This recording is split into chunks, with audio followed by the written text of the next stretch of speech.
Shortly before the premiere of the Owl House Season 2, the third and final season for the series was announced. However, fans across the globe were devastated at the revelation that Season 3 would only be comprised of 3 44-minute specials, as opposed to the typical 20-episode season. As creator Dana Terrace herself put it, Season 3 was significantly cut. As it stands, we only have 11 more episodes of the Owl House Season 2 and these 3 specials before the series officially wraps. That's not a lot of time. But in the aftermath of this initial announcement, there's been a lot of confusion and misinformation centered around why the series is coming to a close so soon. But today, Dana dropped an unexpected post on Reddit clarifying the conditions around the series cancellation. I mean, granted, the Owl House wasn't technically canceled, they just decided Season 3 would be the end, and gave the green light for a shorter amount of content than we expected, but it's clear the vision for the series will not be fully realized. There's only so much you can do in the equivalent of 6 episodes compared to 20,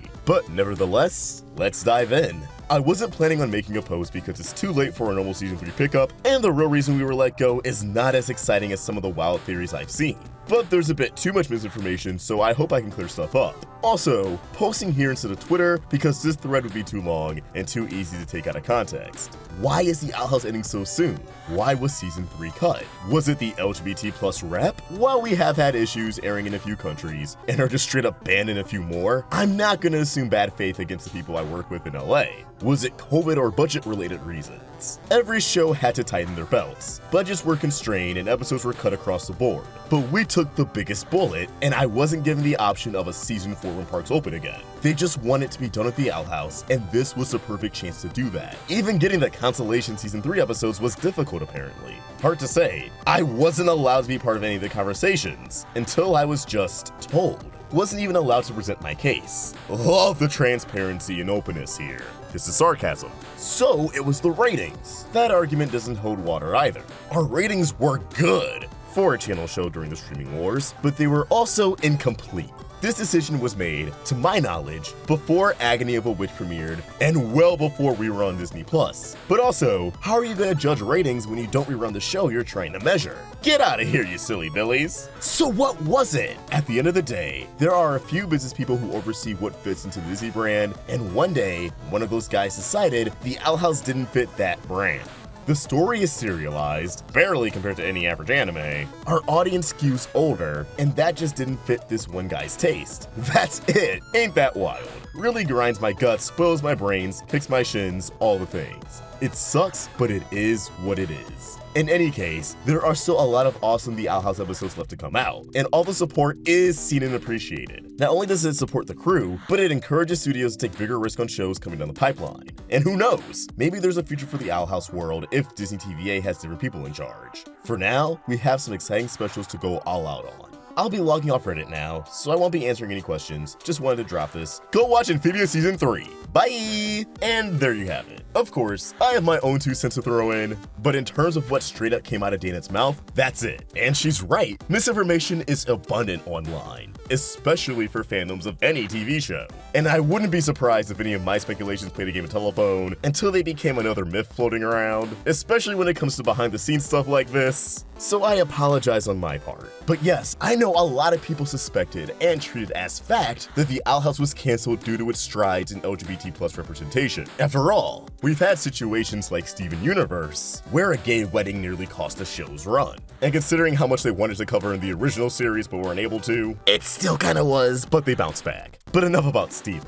Considering the seeds for Lumity was planted all the way back in Season 1, alongside other factors like how executives are probably aware that, hey, representation helps shows like Steven Universe succeed, I always had my doubts that this was the reason they pulled the plug. However, I was in the camp of people who believed that the show's premature end went hand in hand with Disney's financial situation, and the losses they saw last year due to COVID. However, it now sounds like this could have been a justification rather than an actual reason. Because, as Dana alludes to, serialized animation, ongoing stories, they aren't what higher-ups are looking for in a cartoon.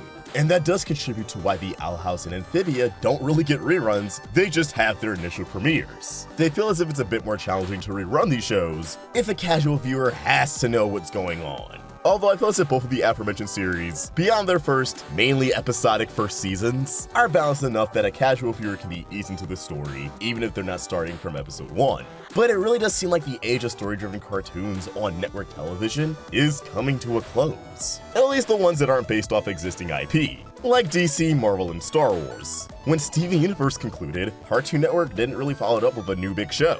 There was Infinity Train, but that got the axe. And looking at Disney, when Gravity Falls was coming to a close, we already had Star vs. the Force of Evil passing the torch for an animated series with an overarching story. When Star was coming to a close, we knew we had Amphibia and Owl House. But there hasn't been another story-driven cartoon announced yet, because that's not what Disney TVA wants to make at the moment. It's not what a lot of these studios want to make at the moment, which sucks. But there is a reason why the episodic cartoons like Big City Greens, like Gumball, like SpongeBob still thrive, still get plenty of reruns, and can probably go on until the sun burns out. While they have continuity, their shows aren't really built around the continuity, but more so the bits of continuity service the characters. Nevertheless, it sucks to see that all of these great animated series that I felt as if pushed boundaries and definitely appeal to my taste as an older animation fan aren't what the higher-ups want to make right now. They don't want to give it that energy, even though we have more platforms like HBO Max and Disney Plus that these type of shows feel perfect for. But they're kind of an afterthought, because the only shows that are really going to get that treatment are, again, those with existing IP. It sucks, but as Dana says, it is what it is. Hopefully there could be a change in the future, but for now, guys, keep supporting these shows, but for the future of animation, be sure you're also supporting independent animation, as competition breeds innovation, and these studios aren't gonna change until a bulk of all their audiences have their eyes on animated content that's free on YouTube, rather than their own networks or streaming services. But that's all we really had to say. Hope you all have a good day, and I'll see you next time. Peace!